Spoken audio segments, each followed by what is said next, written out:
Pentecost. Ang araw na ito, ating sineselebrate bilang Day of Pentecost, araw ng Pentecost, ang paggawa ng banal na Espiritu. Ating titignan yung dalawang binasa sa atin sa umagang ito, yung kwento dun sa ikalawang kabanata ng Gawa ng Apostolos at yung mga pangako ni Jesus sa kanyang alagad bago siya pumanaw na ating binasa dun sa 1:4. Sa ating paghahanda ng ating sarili sa pagpupulay-bulay, pagkikinig, tayo manadaling manalangin. Buksan niyo, Panginoon, ang aming mga puso at kalooban sa inyong katotohanan at pinsensya, lalo ng Panginoon sa pagkilos ng iyong banal na Espiritu. Naway sa iyong gabay patnubay, mahayag ko ang salita at maunawaan namin ito at aming lubos na ma-welcome ang banal na Espiritu. Hindi lamang sa aming kalakipaan, Panginoon, kundi sa aming mga puso at buhay. Ito'y aming panalangin sa matamis na pangalan ng anak, ang Panginoon na si Kristo Jesus. Amen. Kung ating sinundan ang panalig mula sa Ebanghelyo kanina, ito ay galing sa bahagi ng kwento ng paghahanda ni Jesus sa kanyang alagad sa kanyang pagpanaw. Tinatanong nila, gusto nila ng mga alagad, gusto nila makilala ang Ama. Sabi ni Jesus, di niyo pa pala kilala. Kung kilala niyo ako, kilala niyo ang Ama. Ngunit nagpatuloy siya at sinabi niya, ako ay babalik sa Ama at dapat ikagagala ninyo dahil pag alis ko, padadala kayo ng isang patnubay. Isang gabay na magtuturo sa inyo ng lahat ng katotohanan at magpapaalala sa inyo tungkol sa akin. Ito ang banal na Espiritu. At sa pamamagitan niya, bibigyan ko kayo ng kapayapaan na hindi kaya bigyan ng mundo. So, dun sa ating nabasa, may tatlong pangako ng Panginoon. Magpapadala ng Diyos ang patnubay na gagabay sa atin, magtuturo sa atin ng katotohanan. Ito ay mananahan sa atin at ito ay magbibigay sa atin ng kapayapaan na higit na may bibigay ng mundo. Kung babalikan ninyo yung pagkakataon na tinanggap niyo si Jesus sa inyong puso, sa inyong kalooban, marahil pag binalikan ninyo at inaalala niyo kung ano yung nangyari, maalala ninyo na meron kayong kapayapaan na dati hindi nyo nararanasan. Tama ba? Meron kayong kagalakan na higit sa kagalakan na naibibigay ng mundo. Maalala ko meron akong kinakounsel na mag-ina. Di ko na maalala kung bakit nila ng nanay yung kanyang anak sa akin. Parang medyo may edad na yung bata, may isip na siya. Kung tama ang aking alaala, pabautismo niya ang kanyang anak. So dahil usually pag tayo ay magbautismo ng mga bata, ina-assume nila natin na wala silang bahagi sa pagpapasya. Lalo na sa sanggol, ang sanggol, pinadala ng mga magulang dahil gusto nila na maging bahagi ang bata ng simbahan. Anyway, dahil yung bata ay maisip na, sinare ko yung gospel sa simpleng paraan. Yung tinatawag na mga ibang paraan ay evangelipics o yung tinatawag na wordless book na andun yung mga kulay ng ginto na nag-represent ng langit, itim na nag-represent ng kasalanan, dugo na nag-represent ng pula na nag-represent ng dugo, Panginoon na at yung puti na nag-represent ng paghugas ng dugo at yung ring na nagpapahayag ng buhay at paglaro. So, nangyari ay sinare ko dun sa bata at tinanggap niya yung Panginoon. Hindi natin masasabi kung ito ay sa isip o sa puso, pero ang maalala ko dito, yung nanay, nung nananalangin yung bata, sinusundan niya yung panalangin ng tinuro ko sa kanya. Yung nanay, turo ng turo ang luha. Turo ng turo ang luha, hindi luha na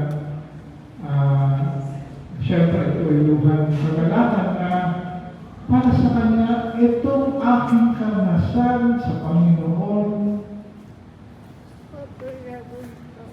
andun ang aking pag-asa na mararanasan ng aking anak.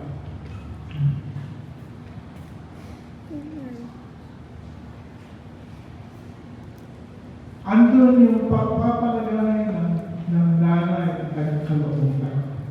Yung kapayapaan, pinibigay. Wari na ang banal na Espiritu ang siyang nagpatotoo dito sa nanay.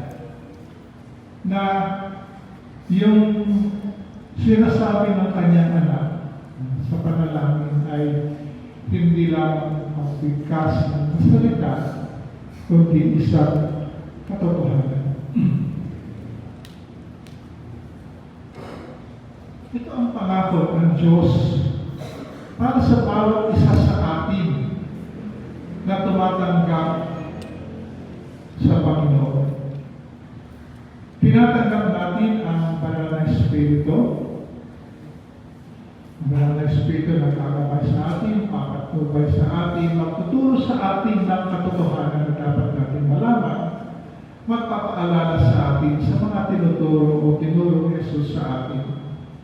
At siya ay nagbibigay ng kapayapaan, kagalakan na hindi may bigay ng mundo. Kung ating titingnan yung kasaysayan ng kaligtasan, mula sa lumang tipan, at pagkalalang ng mundo kasama ang tao, hanggang magkasala ang tao, tapos pagpapadala ng Diyos ng mga propeta, ng patas, at ang kanyang pangako na padadala niya ang kanyang buntong na anak. Yung habang sinusundan natin yung kasaysayan na yun, dumating nga si Jesus sa ating kalagitnaan, namumay sa ating kalagitnaan, namatay siya para sa atin, tapos nabuhay siya ulit. Katatapos lang ng panahon na pagkabuhay muli, no? Season of Easter, kung saan natin sincelebrate ang pagkabuhay muli ng ating Panginoon. Magyat siya sa langit, pero kagaya ng kanyang pangako, ay pinadala niya ang bulag na Espiritu. At dito sa ating binasa para sa atin ni Jane, yung pagbaba ng banal na Espiritu. Bago umakyat si Jesus sa langit, sabi niya, hintayin ninyo ang kapangyarihan. Sabi niya sa kanyang alagad, hintayin ninyo ang kapangyarihan mula sa taas, upang kayo ay magiging aking mga patotoo sa Jerusalem, sa Judea, sa Samaria, at sa kabilo-biluhan ng mundo. Yung mga alagad, na habang inaantay nila itong pinangako ni Jesus, nagkapipon-pipon sila o doon sa tinatawag natin upper room, doon pa rin sila sa Jerusalem, hindi sila doon sa Galilea, at halos araw-araw nananalangin sila. Hanggang doon sa ating binasa, habang sila ay nananalangin, may mga 120 mga alagad ng panahon na yun, biglang nagkaroon ng isang malakas na ugong sa buong silid, no? Na isang malakas na hangin. At may bumaba ng bukang tila ng apoy na pumunta sa bawat alagad. At ang nangyari, mula sa mga alagad na takot, nagtatago, sila ay nagkaroon ng tamang lakas na loob, lumabas sila, at dahil ng panahon na yun, ang Pentecostes ay isa ring pista ng mga Hudyo. Kaya maraming mga iba't ibang Hudyo, hindi lang galing sa Judea, kundi galing sa mga iba't ibang lugar sa mundo ng panahon na yun. Ating narinig yung mga iba't ibang lugar na binanggit.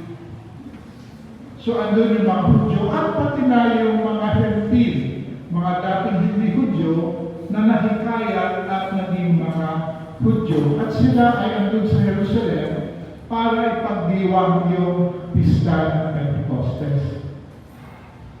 At nung narinig nila yung ingay, dahil yung ugong ay hindi lamang dun sa loob ng kwartong yun, nagpuntahan yung mga iba't ibang mga Hudyo galing sa iba't ibang lugar at lumabas itong mga alagad at nakayag sila tungkol sa Panginoon. At nagtaka ang mga tao, bakit narinig namin ang mensahe sa kanya-kanya naming mga lingwahe? Bakit mga Hudyo naman sila, bakit hindi sila nagsasalita ng Judaismo? Malalaman natin, isa, meron din mga hindi Hudyo doon. Ngunit, yung tinatawag na Jewish diaspora, yung mga panahon na yun, yung mga Hudyo ay kalat na rin, no? Kahit tayo mga Pilipino, nasa iba't ibang lugar tayo, no? Siguro ang karamihan sa atin, sanay tayo na yung ating mga kamag-anak ay pumupunta sa Estados Unidos. Pero hindi naman sa Estados Unidos ang mga tayo ating matatagpuan Pilipino. Pag pumunta kayo sa UK, yung mga Pilipino doon, lalo na yung mga lumangina doon, ay parang hirap natin intindihin yung kanilang English, no? Dahil iba yung tawag dito, iba yung pag-bigkas. No? Lalo na siguro kung pumunta kayo sa Australia, minsan ako ay nagka-counsel ng Australiano. Hirap na hirap ako dahil iba yung kanilang iba yung kanilang figure of speech. Meron sa mga sinasabi na ang pahiwatig hindi mo talaga ma-pick up. Kaya hirap ako mag-counsel sa kanila. Meron kaming dating kasama sa Hong Kong na ngayon ay nasa Romania. No? Kanyang anak ay Romanian. No? Hindi ko pa siya naririnig na Romanian, pero hindi na English, hindi na Ilocano ang kanyang salita. Hindi na Tagalog, hindi Romanian. So, ganun yung sitwasyon. No? Mula sa iba't ibang lugar, iba't ibang tao, iba na rin kanilang mga salita, pero narinig nila yung mensahe ng Diyos sa kanilang salita. Nagtaka yung iba, pero yung mga iba sabi ko, mga lasing lang yan. Kaya tumayo si Pedro, sabi ko, mga kapatid, hindi lasing mga yan. Alas 9 pa lang ng umaga. Ewan ko dito sa atin kung alas 9 ng umaga, meron na mga lasing. Magdamag na lang ng lasing siguro, kaya alas 9 ng umaga ay lasing pa rin, maalala ko sa tapat ng tapat ng Amodol, minsan may lasing, Ricardo, nandun yung motor niya, dahil lasing alas din siya, no? Wala ko anong oras siya. Nakita namin yung doon sa CCTV, pagkuha ng kanyang motor, kaya doon siya sa tabi. Dahil lasing, lalo na lasing, na itaas siya kanyang motor na hindi niya nakalaya. Pero, dito sa panahon nila, ay hindi uso yung alas 9 pa lang ay lasing. Ang sinabi, ito ang katuparan ng hula o propesiya ni Propeta Joel na darating ang panahon na ibubuhos ng Diyos ang kanyang banal na espiritu sa lahat ng tao. At ang mga anak ng Diyos, lalaki at babae, ay magpapahayag. Ang mga bata ay magkakaroon ng pangkain, ang matatanda ay magkakaroon ng mga panaginip. No? Usually, para mga bata, wala pa masyadong sense of vision of future. Ngunit, pagbuhos ng banal na espiritu, pati ang mga bata ay makakaroon ng mga pangkain, mga vision, mga projection kung ano yung hinaharap na kanilang inaasam. Hindi naman para sa kanila, kundi para sa mundo. Naway ang ating komunidad ngayon, ang ating bansa ngayon ay hindi beyond repair, na yung mga vision natin ay meron tayong nangyayari. At para sa mga may edad, mga tumatanda, ano pa yung hindi na nananaginip na nag-aantay na lamang kung ano ang gagawin ng Panginoon sa kanila. Ngunit, ang banal na espiritu ang babago sa atin para yung ating dating gawin ay mababago at tayo ay mapapasok dun sa pagkilos ng Diyos sa ating buhay. Para, kagaya ng sinabi ni Joel, ang lahat ng tatawa sa Panginoon ay maliligtas. Ang lahat ng tatawa sa Panginoon ay maliligtas. Dun sa awit ng coro, welcome. The Holy Spirit is welcome here. Hindi lamang sa ating kalagitnaan, kundi sa ating puso ating kalooban. Hindi lamang para tayo mismo ang tumawag sa Panginoon at maliligtas, kundi para tayo ay kagaya ng sinasabi, mga anak ng lalaki at babae, ay maging patotoo para ang ibang tao ay makakakilala din. Makikita na ang pag-asa ay sa Diyos at sila ay tatawag sa Diyos at sila ay maliligtas. Ang banal na Espiritu, ang siyang pangako ng Diyos, pangako ni Jesus sa atin, natin tinatanggap. Ito, pag tinanggap natin ang ating Panginoon, ang Panginoon, ang pagligtas. Ito ang nagpapatotoo sa atin na tayo anak ng Diyos. Dahil ang diwa ng Diyos ay nasa atin na ang wangis ng Diyos ay nasa atin sa pamamagitan ng kanyang diwa. At tayo ay binibigyan ng kapangyarihan na magpatotoo upang ang ibang tao din ay makakilala sa Panginoon. Ito ba ay ating nagustuhan para sa simbahan natin? Ating panalangin na ibuhos ng Panginoon na Kanyang banal na Espiritu sa atin. Mag-revive tayo, magkaya tayo ng bagong sigla, bagong buhay upang tayo ay kumilos. Para sa mga matanda kagaya ko ay magkaroon din ang